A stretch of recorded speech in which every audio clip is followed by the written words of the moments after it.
All right. Again, good morning.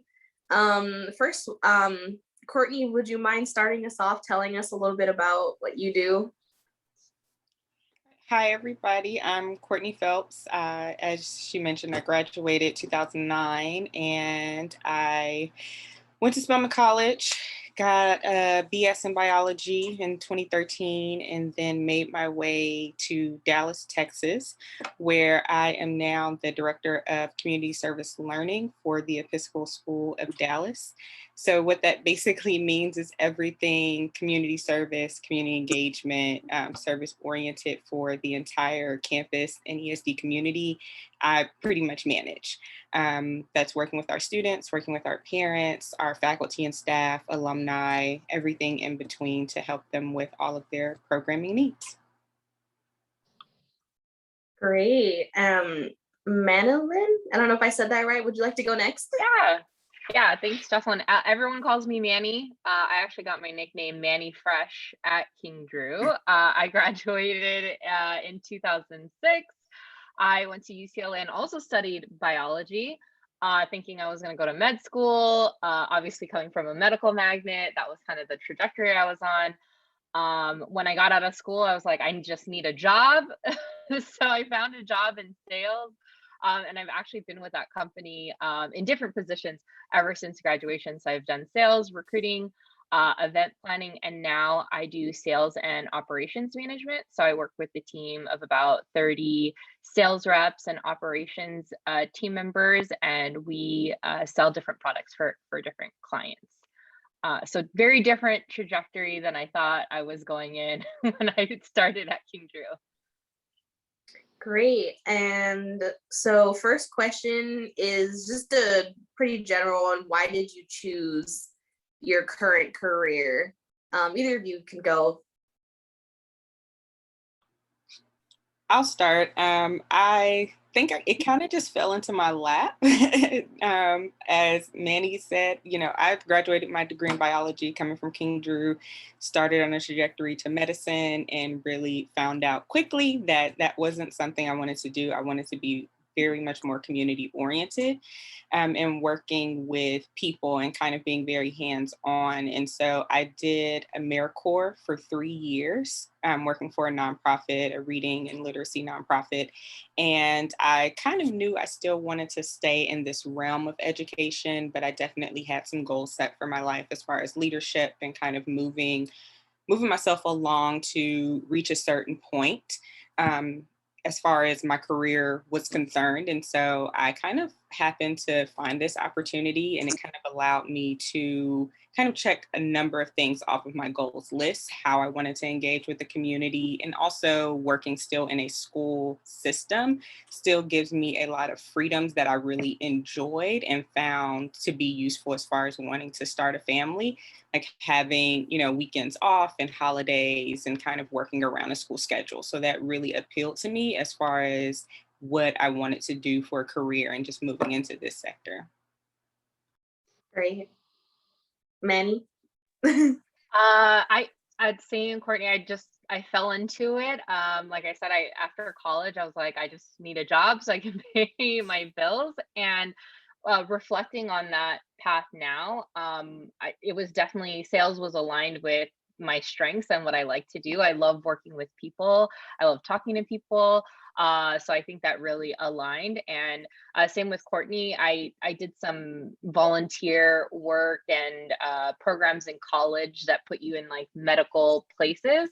And after a few rotations in different departments, I was like, I should really, before I commit to a lot of money for med school and a lot of time and studying, maybe let me think about it after trying a bunch of different things. So my recommendation for y'all, if you just try a bunch of things. Like I think it's so great that you guys have this still have the careers program. You get to try a lot of different things, and when you graduate, as many internships in different fields, like things that you wouldn't have tried, like try it. I never thought I would enjoy sales or event planning or recruiting if I didn't try and see like, hey, I'm actually really good at this, or oh, I actually really like this kind of path. So I think that's try everything and you could find your career path. Great. Okay, next question is, what was your job like prior to COVID-19 and how has it changed since then? Uh, I guess I would say definitely is more hands-on. We were able to do more work with our community partners, being more immersed in the community. I was definitely not at my desk as much as I am now. So the work has definitely changed. It's a little bit more intense, but just you have to be extremely flexible at this point.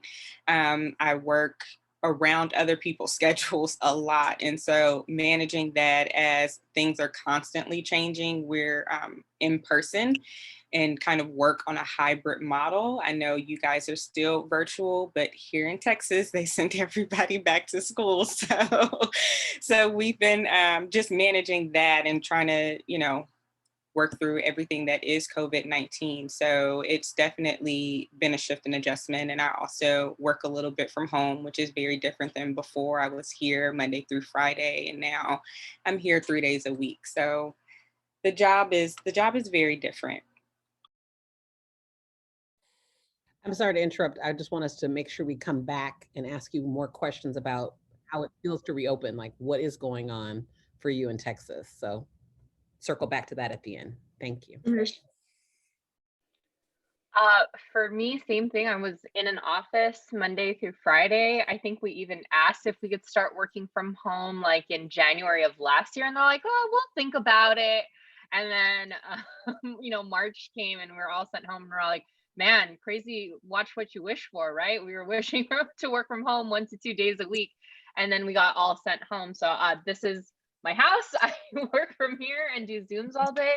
I think a big difference is just our communication, like being able to see people in person and see like their body language and see how they're feeling. Like you could tell if somebody's having like a really good day or maybe like a not so good day, especially in sales. Our attitude and how positive we are on the phone or happy we are on the phone can affect our sales. So I think that's been a big challenge for me and our team, is like, how can you connect with people and like check in and make sure people are okay? And I'm sure everyone is burnt out of being on Zooms.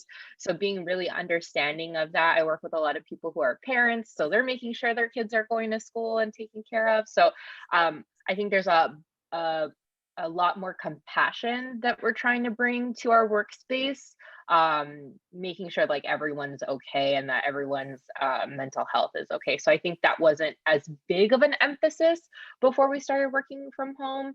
And now it's just top of mind for me and all the people on our leadership team. All right. Next one would be, do you see the value in students learning things that can help prepare them for the future? And is there anything you want the students to take away from your presentation with us today? I think there's absolutely value in it. A lot of what I will say, the skills I've gained along the way and kind of led me to this point were all just experiences that really weren't directly tied to the path that I thought I was going to take. There were really internship experiences that were random things I decided to do, or when I got to college, the volunteering experiences that I placed myself in. Studying abroad, I did one research project that kind of just fell into my lap. I was interested in it and someone helped me out with it.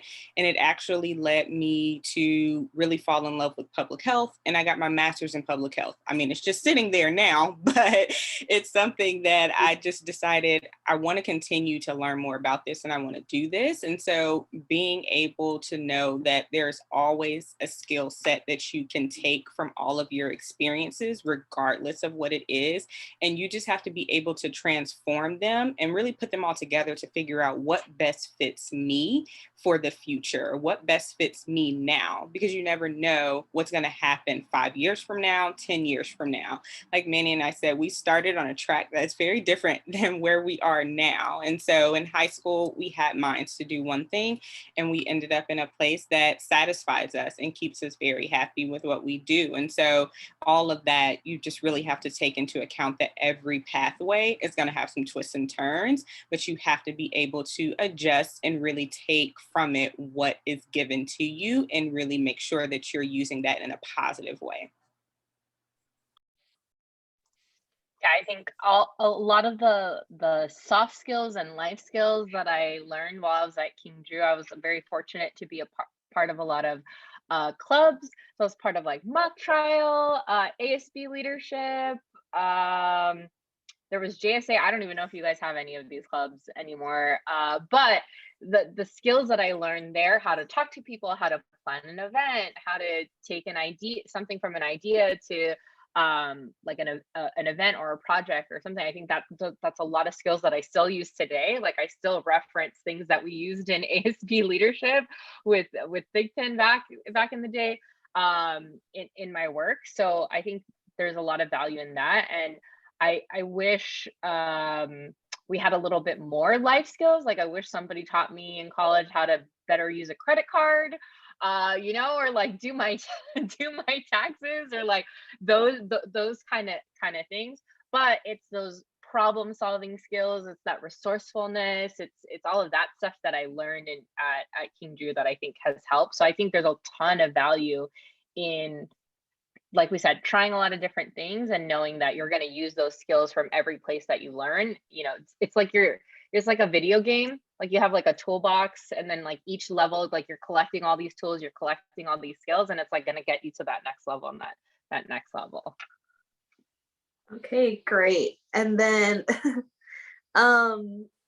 next, what made you want to come and talk to all the students today? I'm sure you both have very busy lives, especially being at home and all. So go for it. For me, I have always wanted to try to just get more involved as an alum, both for my high school and college and graduate school.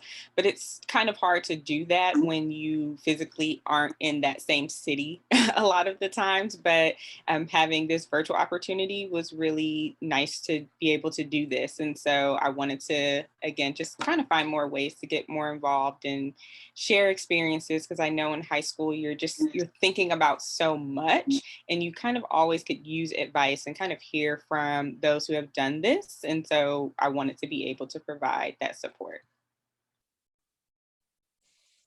Same, Courtney. I'm in LA, so when this event was in person, I've always tried to come out and speak. And I think for me, growing up, I saw very like I had a very narrow view of like what you could be, right? It was like doctor, lawyer, teacher. It's there's so many other positions. Like I'm sure Courtney and I never were like little and we're like, I want to be a sales and operations manager when I grow up. Like it just wasn't something that you were wishing for. So for me, I'd like to come and just share my experience and expose everyone to like, hey, there's different roles, there's different positions, there's different skill sets.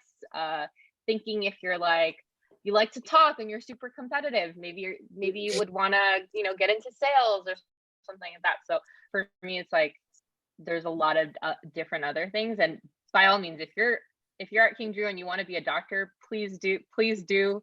Like I wish that was the path for me. But yeah, there's a lot of different career paths and different opportunities and things you can learn. And that always inspires me to come back and share my story with everyone.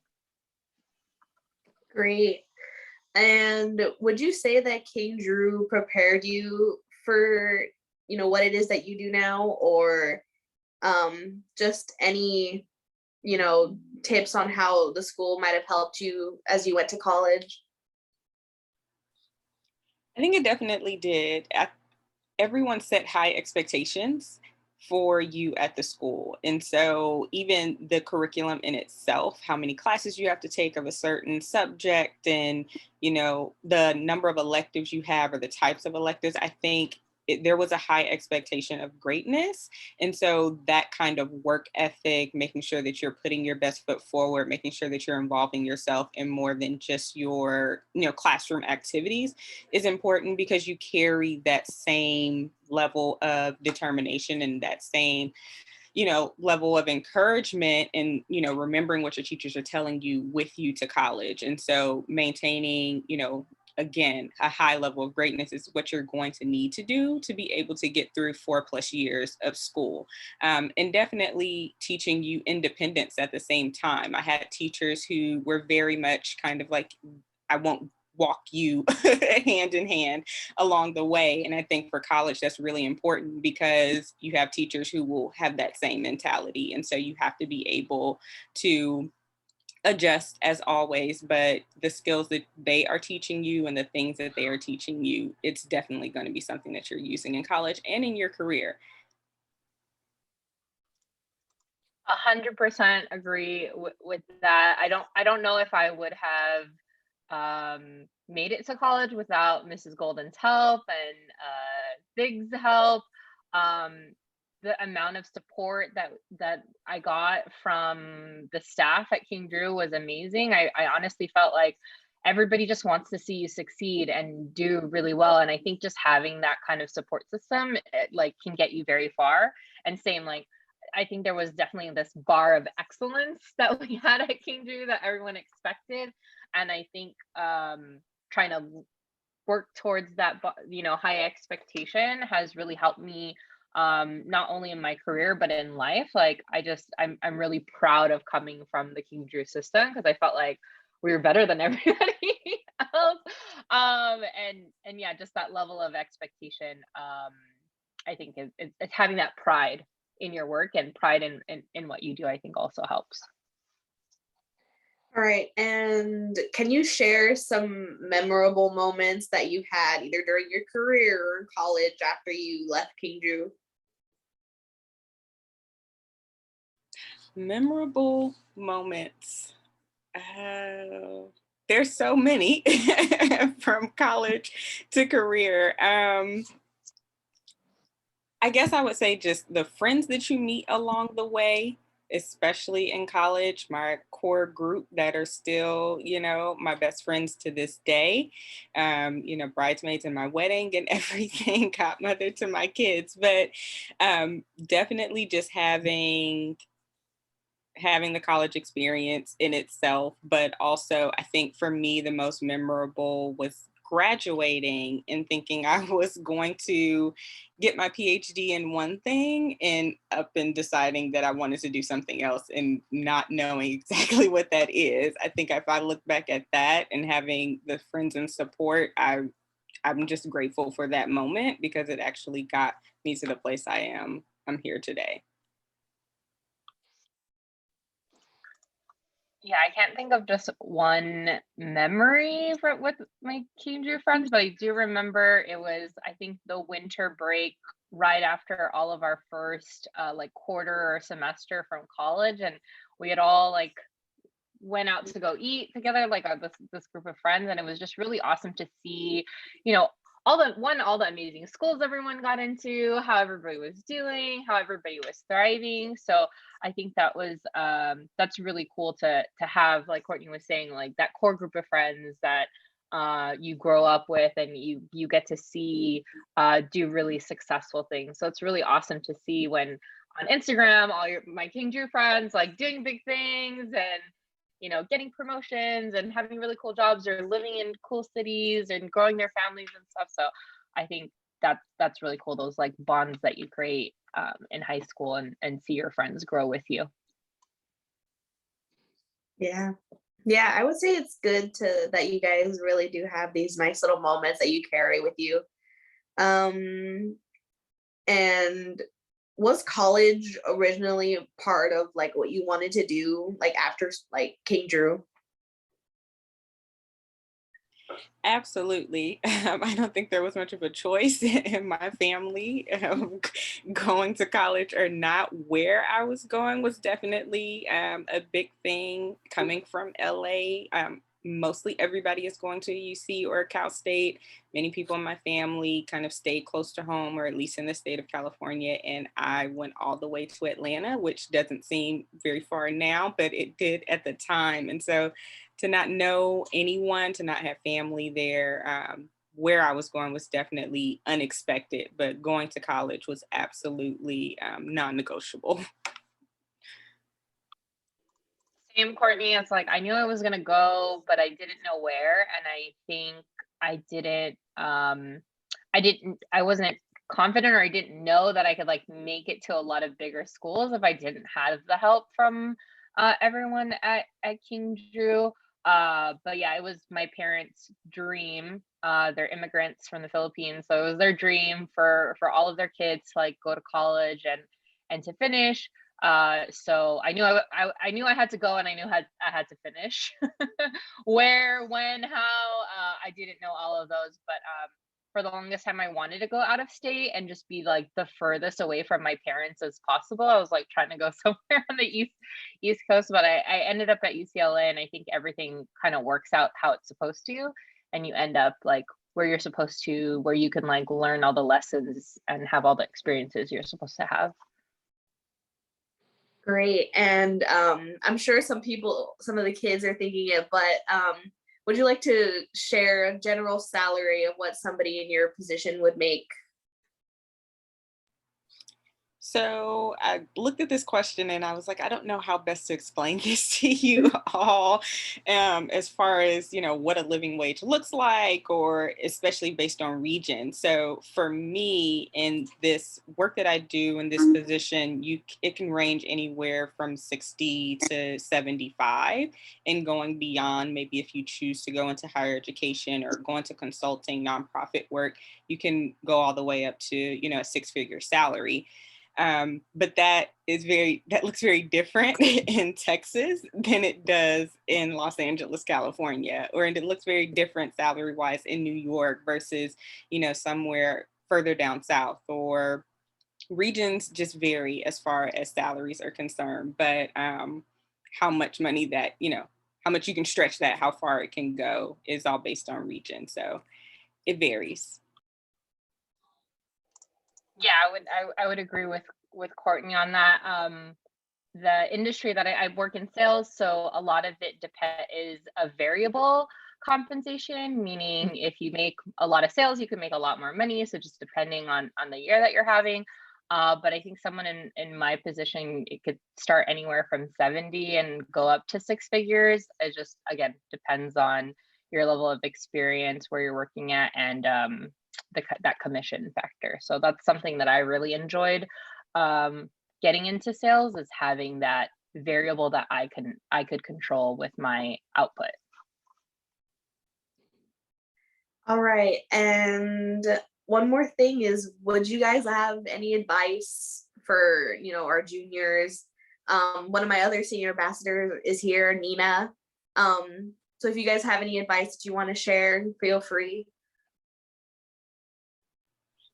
For the juniors, I would say don't let up. You kind of get fatigue. It's, almost end of junior year, and then you're getting into senior year, and there's so many things that you are thinking about and getting prepared for as far as what to do next after graduation. And, the senioritis can kick in very quickly with all the tests and all the applications, but just don't let up. Continue to just strive for your best until the very end, until you have that diploma, and then maybe take a little break and a breather before you start for college. Use that summertime wisely to just enjoy home, enjoy friends, just kind of enjoy those moments. But definitely be intentional too about if you choose to go to college or what your next steps are going to be. I always tell the students here, when they're just trying to figure out where to go, don't base it on where your friends are going. Really find the best place that's going to fit you and the best path that's going to fit you. And so if you have opportunities to virtually visit campuses, to connect with people on those campuses, or other alum or friends or family that you may know, then definitely do those things. But definitely just stay locked in, stay focused. It's you're almost done, but you have to kind of keep a level head. Man, advice. the whole time Courtney was speaking, I was like, what am I gonna, gonna say? There's so much, and we're in such a different time and such a different state of the world. I wish I could like go back to 11th grade and just like like savor everything, like remember everything, take pictures of everything. Maybe you guys do take pictures of everything. I don't think I had like a cell phone with even a camera at, at that point in 11th grade. I'm just really aging myself here, but like really savor it. Like this is such a fun time, like, and give it your best, right? Like you're never going to regret giving your best at anything that you do. So like, why not just give it your best and try your best at everything that you're trying now, and do something that scares you, try something new, try something different. I feel like this is all cheesy advice, Jocelyn.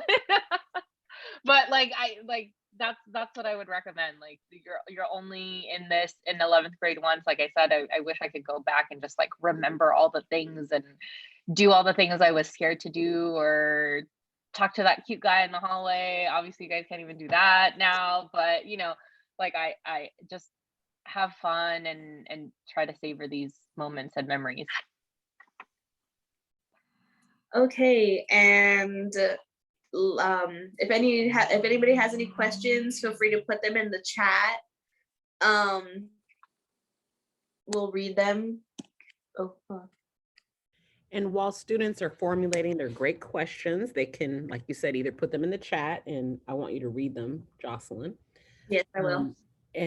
Or if you guys feel like unmuting yourselves, by all means, feel free to use your voice and speak with these fabulous young women that are here today. But while we're waiting for questions, Courtney, can you tell us a little bit about what the reopening of schools looks like in Texas?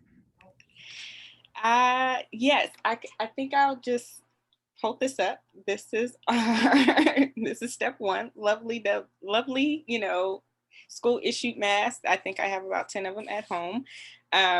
Schools opened up from the very beginning. We've been here for the most part all year. We took a few breaks within the year to do some hybrid learning, distance learning. It was a crazy adjustment, just making sure everyone had access to computers or to their Chromebooks, access to Wi-Fi. Parents who were able to stay at home with their kids, who weren't able to. It was definitely a lot to consider. Texas was definitely adamant, though, that we had to get back to school. And so for me also, outside of the Texas kind of guidelines and other ISDs, not independent, but school districts that made their own guidelines, I work at a private school. And so much of the decisions are really based on the school itself and the parents who are paying for an education for their child. And so what is it that they wanted to see? So we had to really consider a lot of those factors from a health standpoint to a financial standpoint, unfortunately, you know, to think about it that way. So we came back, the health and safety staff kind of, you know, upped what we could do on campus, having hand washing stations. We had to reduce our schedule in the day. So the students are missing a class actually because there are breaks within the day to have mass breaks to go outside, to hand wash. We can't have as many people in our lunchrooms or dining commons at one time. It's only 4 to a table as opposed to 200 kids at once. So that looks very different. How we serve lunch looks very different than what was there before. And so we have to do check-ins, temperature check-ins every single morning. You answer questions. If you travel, you have to take a COVID test before you come back. If you come in contact with anybody, our nursing staff has just been stretched thin in close contact tracing. They do it themselves. And if we find too many people have come in contact or are positive cases, we could be here one day and gone the next, an entire grade level or an entire cohort of kids or advisory of kids. So it's really kind of, you move day by day, and we hope that everyone here abides by the health guidelines and to keep not only themselves safe, but their teachers safe as well, to keep other family members safe. But it's definitely we weren't expecting it, but we knew that it was going to happen because of the state that we are in and just the politics of it all. So it really is a matter of whether your leadership is going to do what they need to do to make sure that their community stays safe. So Courtney, I'm going to ask a follow-up question to that, since Texas is one of the states that basically has lifted all the COVID guidelines. What is the atmosphere like that? Is it very divisive, or, are people, like, we have a perspective from California. My perspective is they're crazy, but I'm a science person. But what is the feeling there? I will say your perspective is my perspective. I'm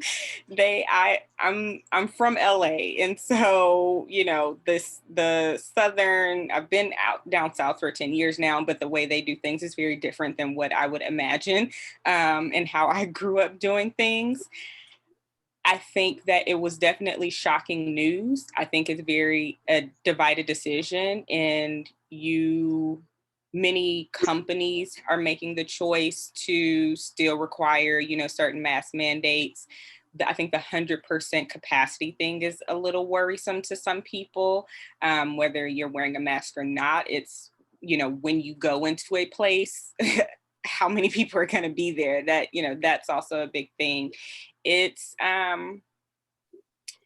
It kind of comes down to personal preference. Once this mask mandate is lifted, will you continue to wear your mask? Will you continue to require people to wear their masks around you? Will you continue to be socially distant, to not go out and do things? So I think for people who are still concerned, especially seeing that the state has not done a very good job with vaccinations and that rollout plan, how they're going to continue to just protect their families. And I think that it's more so a decision of personal preference, a decision of companies and how they're going to enforce those things, because as we can see, our state has not taken into consideration the health risks or taken into consideration the health department's guidelines.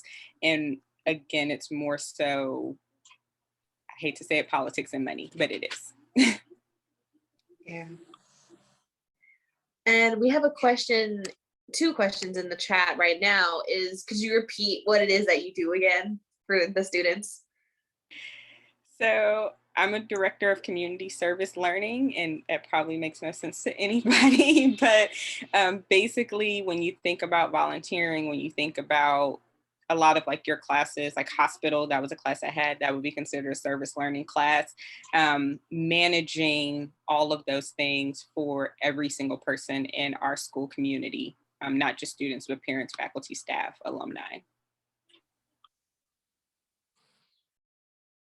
I am a sales and operations manager. So I manage and help run a team of about 30 people who are on the phones at home selling stuff. And operations wise, I help manage our CRM system, Salesforce, and a lot of like operational things. So a lot of my day to day is on the phone, on Zoom meetings, and a lot of emails. So lots of computer work. And there's a question, how old were you when you started your current job? I started this role in 2019. So how old was I? I was 30 years old. I'm 33 now, but I've actually been with my same company since I got out of college. So I want to say I was like 22, 23 when I started, and I've just hopped to different positions within the same company. I know you think like, how old were you? I think I've been 27 in my head for a little bit now, but I started this job 2017, so that would have made me 26 at the time. I've only been here 4 years, so yeah, I've been doing this for 4 years. Okay, and so far I think those are all the questions.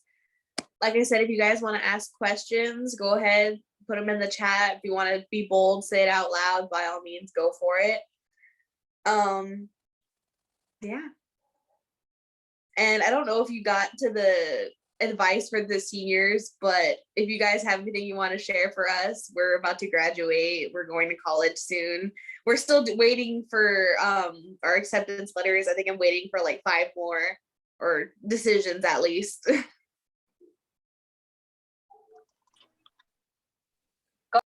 Courtney. I'm trying to think. Senior year of high school, those last couple of months, enjoy it. Just have fun, because you cannot go back. You cannot go back. So absolutely have fun. You're waiting for those acceptance letters, you're waiting for those responses, and it's probably all email now. Before it was like big packets. I don't know if they still do big packets or small letters, but definitely, just be grateful, be grateful, be grateful, be grateful. That's always what I was trying to tell myself, whether I got a acceptance or, was denied something. It just always, a denial is going to push me to the right place. Like it wasn't for me. And so you always have to think of it that way too. But absolutely enjoy senior year, enjoy your friends, especially if you're like leaving like me. And I left everybody and it was really sad. And then I never moved back to LA. So that was really sad, but have fun, have fun. Courtney, what's your maiden name? I'm sorry, just a quick, I forget what your maiden name is. Sykes. Sykes. Sykes, right. Yes. Oh, Courtney, Sykes. Yeah. Advice, I think what I was not prepared for college was just the freedom of your schedule.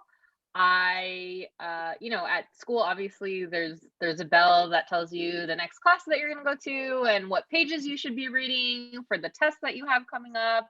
And I wish I walked into my freshman year of college with better time management skills. So that's definitely a piece of advice I would take or give is work on those time management skills, because nobody's going to be holding you accountable but yourself. And it's very easy to just procrastinate or do the fun stuff or the easy stuff first. And we all learned our lessons of good cram sessions in college, but I wish if I didn't have to lose as much sleep, I would go back and definitely work on those time management skills early on. Thank you. That I honestly do need to work on my time management, but honestly, I think I do pretty well at that. That's something that I had to learn being with COVID. I have all kinds of different due dates, and a lot of teachers have changed the way of like how they grade, trying to help us out a little bit. But some of it does take up most of the time that they give us. So I am pretty glad about that. That's like the one thing COVID has taught me is time management, because a lot of it I kind of just, like just did it whenever, or like sometimes I would cram it in last minute. But COVID really taught me how to like, okay, this is due on this day, so I have to do it on this day so I have time for something else. And I started using planners. I started writing stuff down on like sticky notes on my mirror with like a dry erase marker. Literally anywhere I could write it down, I would write it down. So I think I've gotten better at that. Nina, I think you're still here. Would you like to ask anything? Is Nina still here? So she had some Wi-Fi difficulty. I asked her to try to join with her phone. So she Okay. may not be able, she may not be able to speak, unfortunately. Okay. But great questions. A really good session. Thank you so much for being here today. We really appreciate you, Courtney and Manilynn, Manny Fresh. And Jocelyn, you did a great job with your questions. And remember, class, I know that maybe right now you're still getting your day started and you may have some questions or some thoughts after, so that's fine. We'll find the best way to contact these alumna later. And we are happy. Oh, we have a question though. You want to read that one, Jocelyn? Yeah, so it is, if you took out student loans, do you regret having them for a degree you don't necessarily use? I think for me, that's twofold. For undergrad, I was able to get a scholarship through an organization called Bonner Scholars, and it was a community service scholarship. And so it paid for undergrad. Um, so I came out, with no loans from that. But then I decided to go get my master's, and I took out took out quite a hefty amount for that. But I will say, for my master's degree, while it is in public health, I got it in program planning and implementation, and many of those skills that things that I used for my degree, I literally use in my job now. And so I know that at the end of the day, the degree is always going to be there for me. And when I choose and decide to move into public health, then I definitely have the degree to still do that. But I made sure that I did it in something that was a little bit versatile as far as concentration was concerned. So I don't regret it. I mean, the loans are always going to be there either way. It's like thinking about taking a course that you never used and you still paid for it. So it's just a matter of how you plan to use that degree. It may not be specific to your career, but making sure that you find some way to use it. And having the degree is always just a great thing, period, for some jobs. Same, Courtney. Because of King Drew and Mrs. Golden, I don't know if she still does this, but she has like a wall of scholarships that she used to put up, and then it had like all the different ones that you could apply to. So I was very fortunate that I walked away from my undergrad not having any loans. So financial aid and scholarships helped me with that. And shout out to my mom who funded me my entire college career. But I don't regret getting my degree at any point, even though I don't necessarily use it. People think you're really smart when you have a biology degree too, for some reason. So everyone thinks I'm just like super smart. But I think the skills that's true. Yes. Okay. I think everything. Oh, a virtual wall. Oh, that's so nice. That's so awesome. Please, y'all do not sleep on those scholarships. $1,000 here, $2,000 there doesn't seem like a lot, but when they add up, especially if you can get multi-year ones, like please do not sleep on it. Don't ever think you're like not qualified. Like just apply, give yourself as many at bats, as many chances as possible, and like it truly does help. But yeah, I do not regret getting my degree. I learned so much in those classes. I learned what I liked, what I didn't like, right? Like how I would feel really disappointed if I was stuck in a career that I would just like woke up and didn't like, or didn't want to go to every day. But I'm the opposite. Like I found out what I didn't like, what I liked, and I'm able to like wake up every morning and actually be excited to be in front of my computer all day, because I truly do love what I do and the people I work with. So no, I don't regret it. And like I said, scholarships, as much as you can apply, find them. It really does add up. I will also say to the scholarship statement, don't think that you only can apply to scholarships now in high school. You can still apply for scholarships in college. The money is there. It is out there. You just have to find it. And again, like she said, no scholarship is too small. Just kind of, adding as much as you can to, chipping away at any student loans you take out. Books are very expensive. While the dining commons or cafeterias on your campus, there are going to be late nights where you're just hungry and you need a little pocket change. And there are scholarships where they'll be able to put that money right into your pocket. And so just making sure that throughout your college career too, you are applying for scholarships as well. The money continues to be out there. So just making sure that you are looking for it. And there are full ride scholarships that you don't have to get as you enter into college.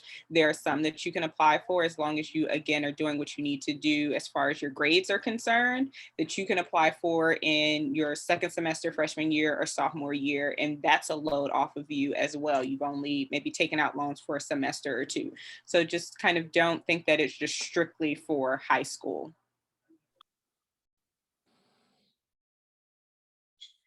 Well, I think that was great to hear.